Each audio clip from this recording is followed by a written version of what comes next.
Hi there, this is Vahid from VRF Education channel. Today I'm going to teach you how to use positioning system in CSS. There are a couple of ways that you can set how elements should be positioned on the web page, and in order to have good knowledge about creating responsive pages, you should know about this positioning system alongside with Flexbox and grid layout. I talked about those two, Flexbox and grid layout, in other videos, and you can watch them if you want on my YouTube channel. And maybe you said that I'm not gonna code it using pure CSS. I might use some other libraries such as Bootstrap to handle these situations for me. Yeah, that's correct. But in order to have a good knowledge about responsive pages, you should know about the semantic of these things such as positioning, flex, and grid layout. So I suggest to watch this video in order to know how these things works. In a typical document, we have a normal flow of elements. There are two types of element, inline element and block level element. For inline element, we can put multiple elements in one row, for example, multiple spans. But for the other elements, such as paragraph element or div tag, they are block level. It means that if I put a div on a page and then I want to put another paragraph after it, they just occupy all the space in the horizontal axis. And the normal flow is that you should put all the elements on the top of each other for block level elements, and for inline it's obvious that they are getting beside each other, until then the row is filled. So by positioning system, we can change how elements are positioned on a web page. By default, all elements have a static value for their positioning system, and it's said that okay, nothing is important. You should stick to normal flow of document. It means that, for example, every div should be placed on each other, every block element should be placed on top of each other. By using relative, fixed, absolute, and sticky, we can change this system and somehow make it more flexible. They all have some characteristics for themselves that gives us a lot of flexibility, and we can use them. So very soon we want to check them in practice by using some simple example in order to understand what they do really for us and how can we use them in designing our web pages. So let's check them in practice. Well, let's go to VS Code and start our discussion about different options we can use for position attribute. As you saw already, there are 5 different options that we can use for this property, and each one has the different characteristic and different output for us. And you should be familiar with them if you want to create some nice look and feel and also responsive web pages. This is one part that you should know. You should know also about Flexbox or grid and some stuff like that. Now we just want to focus on position attribute. Before we begin, I just created 2 files, index.html, that contains some boilerplate code that we want to use for our discussion. Here we have a parent element, a div with the class of parent element, and 3 child elements. There are also some divs, and we mainly focus on this one, main element, and we want to change the position of this element, and we use these 2 other siblings for clarifications, that you can see what happened when we change the position attribute and the other attribute values.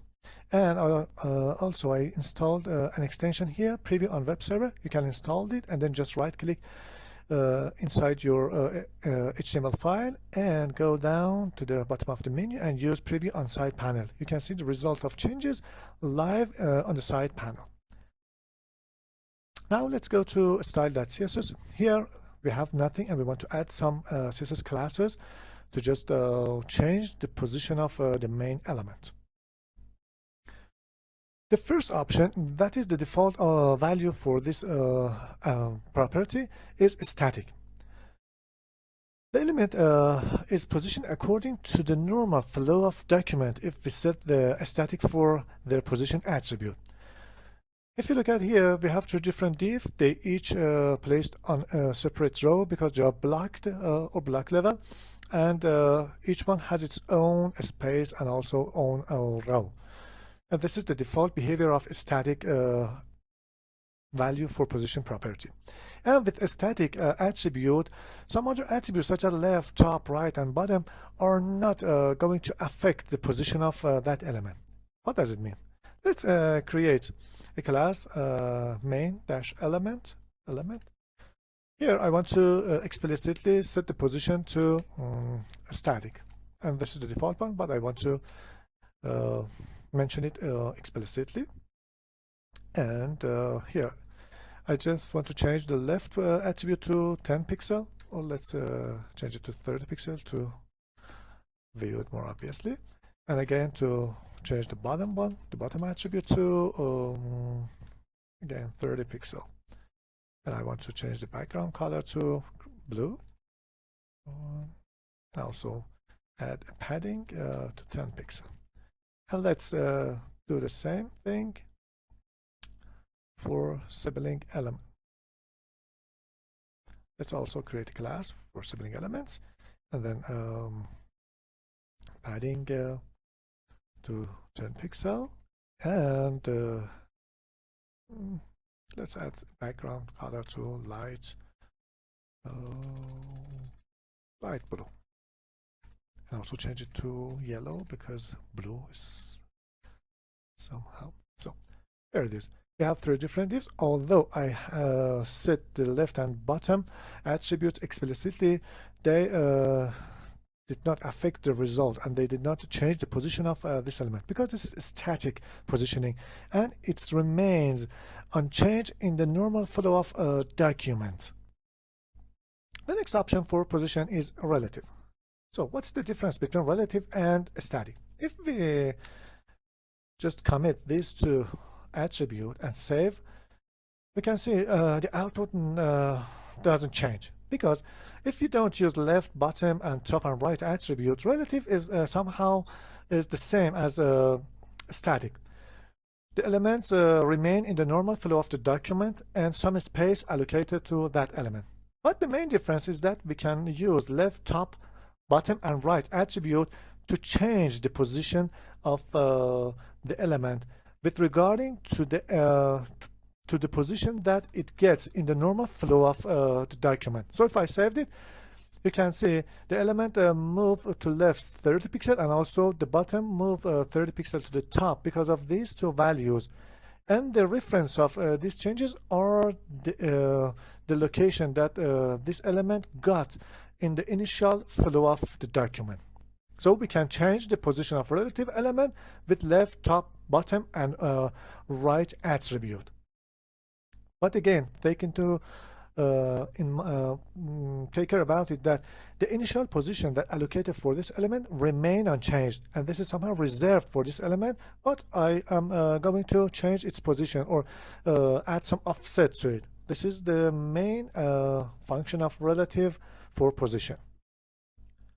The next option is absolute. So what's absolute mean? We saw that relative are going to offset the element from its initial location, but elements with position of absolute are positioned relative to their parent elements, and the elements also removed from the normal document flow. So what does it mean? If I saved it, you can see that these two elements now get together, and the second one just put after the first one. And again, this has absolute positioning, and as you can see, it has 30 pixels from the top of the document and 30 pixels from the left of the document. So I said that it's going to use its parent as the reference and position relative to its parent. But there's some important things that you should take care. The direct parent of this element is this div class. We use our nearest parent in the hierarchy that has some positioning except that static for the to use as a reference. So here the div element use static position. The next one, body also use static position, and then we had the HTML tag, and it has it use also static positioning. So here we have no choice to use HTML as our reference. So when we said we want to align this element to the HTML, then we just offset from the bottom and left of the document. So what if I change this class? Let's create another class for this one, and I want to change the position to relative something except static. So you can see now I am here 30 pixels from the bottom and 30 pixels from the left of my direct parent, because it now has some position rather than static.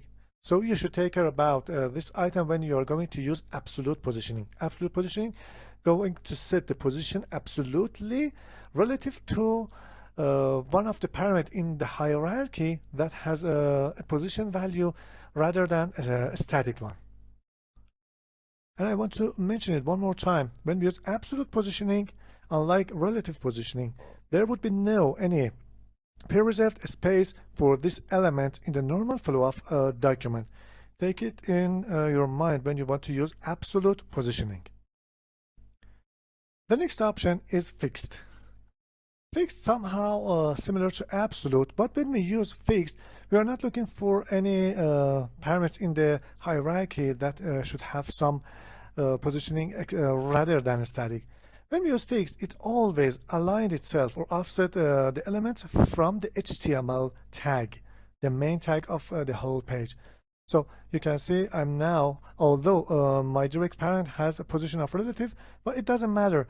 I just positioned myself using the HTML tag as a reference, 30 pixels from the bottom and 30 pixels from the left. So let's add some text to some items to the main, to the body in order to have some scroll bar here. Let's grab some lorem ipsum text. Wait a moment.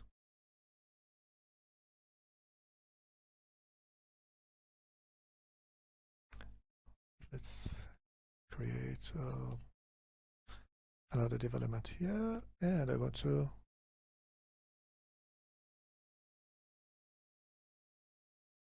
grab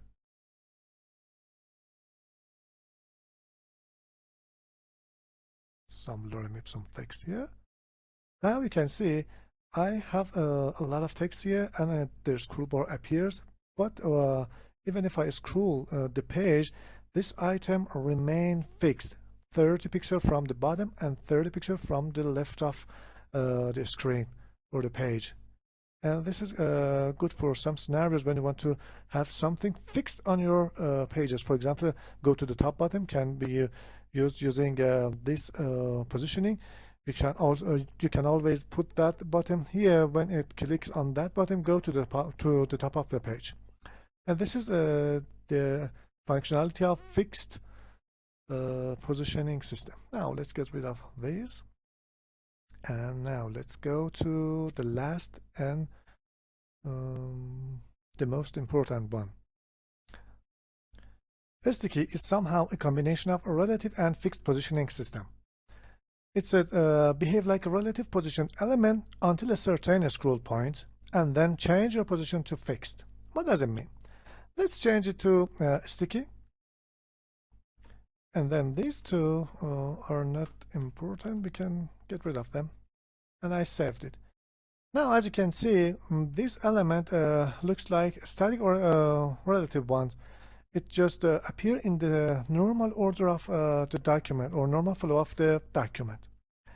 Now, let's add some data before and after these elements. I just grab a couple of lorem ipsum paragraph. Let's copy from the web, and I just add another div here. There's a couple of paragraph here, and I need to add some before the elements. So here again I have div, and let's change it to generate one paragraph, lorem ipsum, and paste it here. So this is the result. we have some information, and we have a scroll bar, vertical scroll bar. If I just scroll the page, nothing happens. It's just like ordinary page with relative or static paging. So this is the default behavior of sticky if we don't use some pointing system. For example, I said top equal to 10 pixel. What does it mean? It says behave like a relative item until the top of this item equals to 10 pixel. So if I scroll it down till this item top equals to 10 pixel, then it gets fixed on that position. What does it mean? This is the result.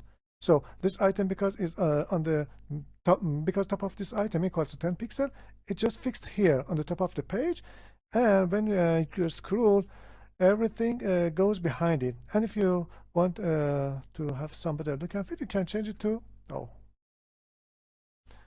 0 pixel. Now it completely sticks to the top of the page, and it seems that all the things goes behind it. And you might have seen this on some website. And if I just scroll up to the top of the page, when it comes to have this item again in the normal order of the page, it changed the positioning from fixed to relative. Now you can see it's somehow like relative. Now, how can I stick it to the bottom of the page? What if I change it to bottom? It says that whenever the bottom of this item reached to the 0, then fixed it. So because I have not enough text before this item, it never happens. If I scroll, the page, it's as usual, and it's somehow like we have a relative for this element or a static for this element. But what if I just add or duplicate this one 3 times? Now, as you can see, there are lots of text before this item, and because it reached to the bottom of 0, it just fixed here, stick to the bottom of the page. Now if I scroll, you can see all the items goes behind this item till it gets in the relative position, and we want to see it in its real position. And now its its bottom position is something different from the 0. But if I scroll it to the top again, now it again the bottom equals to 0, so it fixed to the bottom of the page, and all the things get through behind of this element. And this is how a sticky works. It's sometimes useful if you want to stick something to the top or bottom of the page regarding to the scrolling the content. And overall, this is 5 different items that we can use for positioning our elements with their different features and their differences. You should be familiar with the position in order to create some nice look and feel, and also responsive web pages. I hope you enjoy this video.